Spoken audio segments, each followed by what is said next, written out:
Okay, week 2 of trying to be an author and what I have learned so far. Last week we learned about pen names and marketing and subgenres and everything else. So I'm going to tell you what I did this week. So when it comes to the subgenre thing, again, I still have not figured that out. I have not understood what I'm supposed to do. I think I'm getting a little bit closer. My other option is I am thinking about paying somebody to tell me what it is. Who knows more about this stuff than I do? Because I have enough money to do that. Because I have a YouTube channel. And I think that might be my easiest route. So I'm going to do that. I'm not saying that everyone is going to want to do that, but it's just a suggestion. Another thing is that you definitely don't want to set yourself up for a specific time frame when you're going to release your book. Why? Because once you're done actually writing the novel, you need some time away from it, for one, to get some space between you and it so you're not emotionally attached to it. And for two, it's going to take maybe 3 or 4 months, depending on what you get, to edit it down, to make it good. And from what I am seeing online, other people can feel free to tell me if I'm wrong in the comments. But the special spot is 90,000 to 120,000. And the reason why I'm saying that is because if you're planning on traditionally publishing, they're going to want some wiggle room, and you're going to want to have wiggle room. Now, if you have absolutely no intentions on ever traditionally publishing, it doesn't really matter. But if the idea is that you want to, you're going to want to cut it down some so you can approach them. Now, you're not a first draft girlier guy, so you're not super special, so you're going to have to tone it down. So you're going to need about 3 or 4 months of going around with that. Now, I know some people have issues with having money for beta readers and ARC readers and all that, whatever that is. Okay, sorry. Now, I know people do not have money for editors of any kind. So I saw this piece of advice at random, actually, on TikTok. And this is something I've already known. So what this person said is they never paid for an editor. What they did was they used their beta readers as their editors. And what they meant by that was they would ask for beta reading for certain things, right? So they had 3 passes for beta reading developmentally, right? And then they had some beta readers doing line editing to find anything and all the other editings. Now, she says that's not usually the way people do it, but it's the way that she did it with her books. And she said, in her opinion, after 3 passes of each kind of editing, it should be good enough. Because you guys definitely don't want a Milo Winter situation where you make promises that your hands can't keep. Okay, so I am not an author, okay? I'm not an author, but I just want to give you guys this piece of advice. I think it's probably a good piece of advice. I don't know where I got it, but it's probably because I like to read. This only really goes for the first chapter, okay? I know that you need to have a hook on the end of your chapters, but this for me, this is how I do it. I think this is a good idea because I often see this in writing that's professional. You need to have a power sentence at the beginning and at the end. It doesn't need to really be a question, but I don't know how to explain what a power sentence is. It's it immediately hooks you into it, and I guess it's dive right in. So maybe I can give you an example. Okay, so this is my favorite book. It is Prince of Thorns, The Broken Empire, okay? And ravens, always the ravens.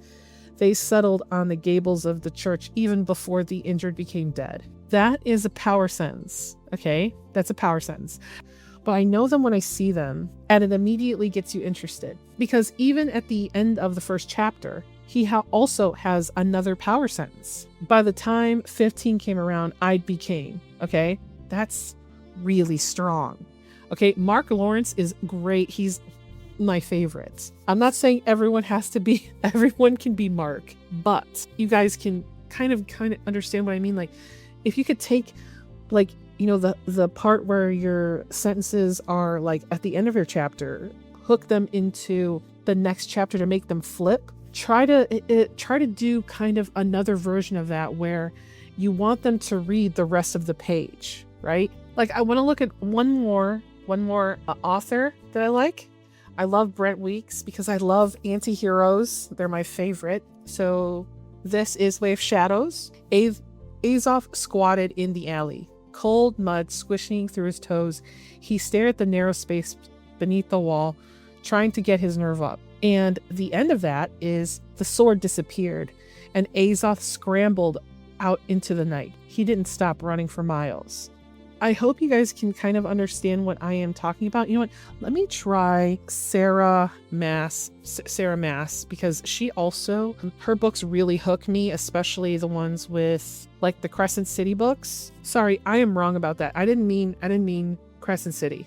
I meant Marissa Meyer's The Lunar Chronicles. It says here, the screw through Cinder's ankle had rusted, the engraved cross marks worn to a mangled circle. And then there they waited, Cinder breathing as shallowly as possible until they heard the sirens of the emergency hover come and take Sasha away. Okay, I feel like I've given you guys kind of what I mean. I feel like that specifically is something that I've noticed, and I think that everyone should try to attempt if you can. First sentence, power sentence.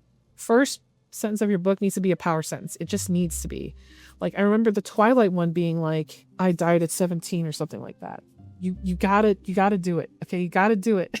Okay, try it. Okay, this one is kind of weirdly nitpicky, and I did not know it until recently that this is just a small one. So for fiction, you want your book to have cream pages, and for nonfiction, you have white pages. I don't know why that is, but I partially think that it's for aesthetic. But from what I looked online briefly, it's like reduced eye strain and muted colors reduces the glare compared to bright white paper. And I guess that when you're reading like an academic book or something that's nonfiction, I guess maybe you're not reading it like you would a fiction book, so it's different. I don't know.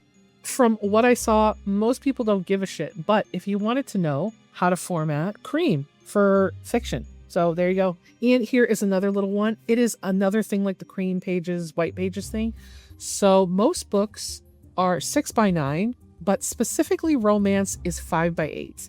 I have a feeling this is like my tinfoil. This is my tinfoil theory. The reason why they're 5x8 is because like back before there was like phones, 5x8 fit 5x8 books fit way better inside of purses. Because if you looked at a lot of old romance novels, they were thinner. They were also smaller.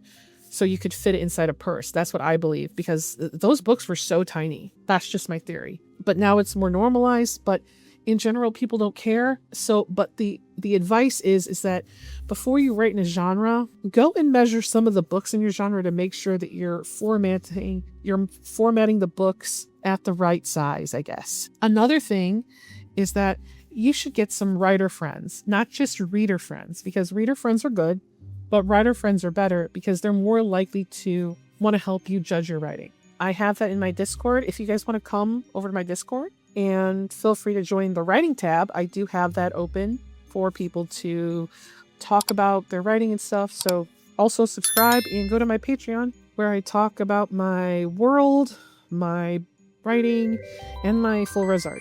Now from last week, I got a few comments about do not write to trend and do not write to market because people will come to you no matter what. I personally don't believe that. I think that what you should do is write your story however you want, and when the story is done, go see where it fits. Adjust it where it might go. Find something that's trending and marketable that people would like. There is no reason why you can't write what you want, but you should know where you're going to put it if you want people to buy it. Because you don't want to be these people over on Instagram making controversies about themselves to be stupid to get people to come look at their books. You don't want to be that. Okay, so I also want to talk about types of readers. We have the beta readers who are going to help you kind of get through your project, right? They're going to tell you what's wrong with it. This is before you publish it. These are usually people that you trust. I know people pay for beta readers, but you kind of don't want that. I paid for a beta reader when I was halfway through my novel a while ago. And, well, I couldn't find anyone that actually was willing to read it. I don't know where to find beta readers that will actually read your shit. So if you know where to find them and where they hang out, please tell me, because I need beta readers at some point, and I don't have a lot of time to read other people's stuff because the only place I found was Reddit, and it's like, I'll read yours if you read mine, and I don't typically have a lot of time to put into reading someone else's stuff.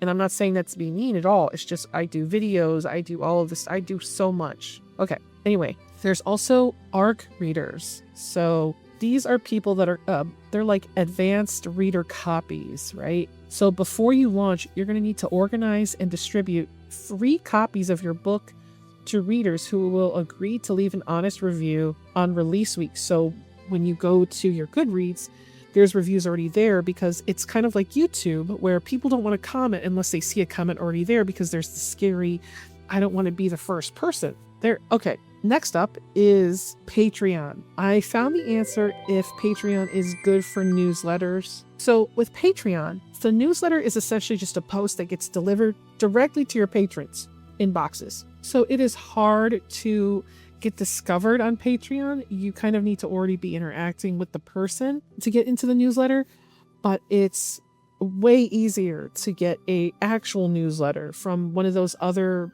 big ones. On top of that, the basic, it doesn't really allow for a lot of customization. It's very, very limited. As a person who has a Patreon, it's very limited.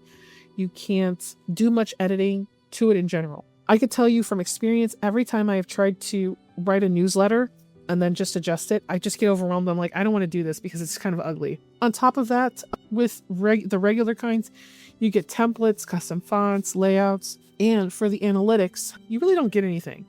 You get who looked at it, who clicked through it. But with the other ones, I guess you get some deep insights. I'm not sure what that means for a newsletter. So for example, Substack, it gives people recommendations in their engine to help authors find new readers. And it's designed like a blog. It's very easy for readers to catch up with the person. And it's very easy to export your email list. You cannot... Over on Patreon, you just basically have to copy and paste all of them, because you can really be found on Google, because Substack is indexing over on Google. So you can be easier to find that way if people can't find you already. And if you're planning on using something that can send your lead magnet to them, it's also going to be hard to do author swaps, which is what you want to do. I'm not exactly sure what an author swap is. Probably figure that out next week and how to do that. But overall, people use MailerLite and Substack. There is a lot to look at, so I would in general maybe look up newsletters and like things similar to BookFunnel if you're trying to give people a lead magnet, okay, to sign up for your newsletter. Okay, so here is another one about pricing. So this is if you plan on putting multiple things out about the same thing, right? Well, the same world, the same universe, whatever. A lot of people know about price psychology, where it's like if you put $3.99, $4.99, it's not really going to change anything. But if you have a novella and price it at like 99 cents as a permanent reader acquisition tool, and then funnel those readers to a $14.99 box set, that's giving you like kind of more bang for your buck. I just saw this online, so I am not sure about this advice. I think it sounds good in theory, because it is kind of like a low-cost lead magnet, right? So if I were to, I'm giving my lead magnet away for free for my book, but then later down the road, I could maybe put that up. I could maybe put that up on Amazon for 99 cents, and then people would be more adept to, maybe if let's say I had 3 books in the series, people would buy the whole set for $14.99. So I kind of understand. I think that's good advice. And along with that, this is another book one where I've seen it online a lot. Your second book will sell your first. So they're like, don't go too hard on marketing budget into like book 1, because a reader who finishes book 1 and find that there's 2 is worth 10 readers who saw the launch ad. How much you write in the story, like making multiple books, is a good way to get people to buy more of your stuff. So if you're like a one-shot book type of person, I think they're kind of saying that you're going to have a hard time selling more of that one. But if you have two, people see that there's investment and they want investment. Now, this is my last piece of advice that I found. This is actually really interesting. This is about ISBN. So when you are close to publishing, you get a free ISBN from Amazon, but ISBNs are expensive to buy on your own, right? It's like you get like 10 of them for $200 something. I don't know much about the price, but it's a little bit expensive, right? But the 10 that you buy are yours. You can put them on any book you want, and you can publish wide, which I'm sure some of you guys have heard that term, but don't know what it means. I didn't know what it means until I got this. So if you want to publish wide, you need to have ISBNs that can be put anywhere. And if you have the ISBN, they can go on multiple websites, even your own. But if you publish with Amazon, you can't take that book and publish it elsewhere because the ISBN belongs to Amazon. So you're only going to have it on Amazon. So I'm going to go a little bit more in depth on the issue with going wide. For Amazon exclusivity, it locks your book for 90 days in exchange for page read royalties from Kindle Unlimited subscribers. And you get access to Amazon's promotional tools like Kindle's cut down deals or whatever, and algorithmic boosts within Amazon's ecosystem. But you cannot sell that book anywhere else, including your own website, during those 90 days. But when you do it wide, you're giving up that other alternative, but you can sell it anywhere. Lower reader income on Amazon since you lose the Kindle Unlimited subscribers, but you're building up readership on platforms Amazon can't touch. You're not on just one algorithm. So it's like kind of diversifying. I also saw a bit of advice to where some authors would put the lead magnet novella on Kindle Unlimited for visibility and then keep the main series wide. But someone also suggested that what you can do is you could put your book on Kindle Unlimited and then leave it up there.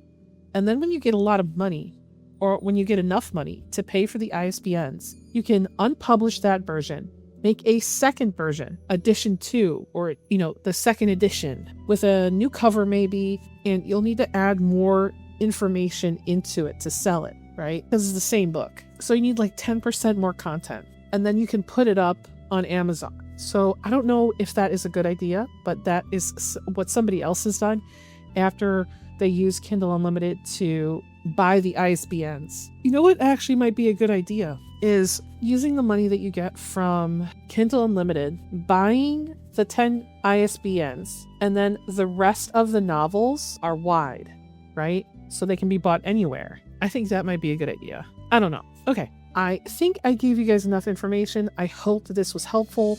If you guys have any questions that you would want me to search up, I'm on it. But as far as this week, I did not really do much. I was so busy. I could not even get to, other than researching, I didn't even get to writing. My plan is to do an outline for the lead magnet. I have not touched that yet. I was supposed to do it last week, but I didn't. Okay. Well, I hope this was helpful. Feel free to leave a comment, and I'll see you next time, guys. Bye.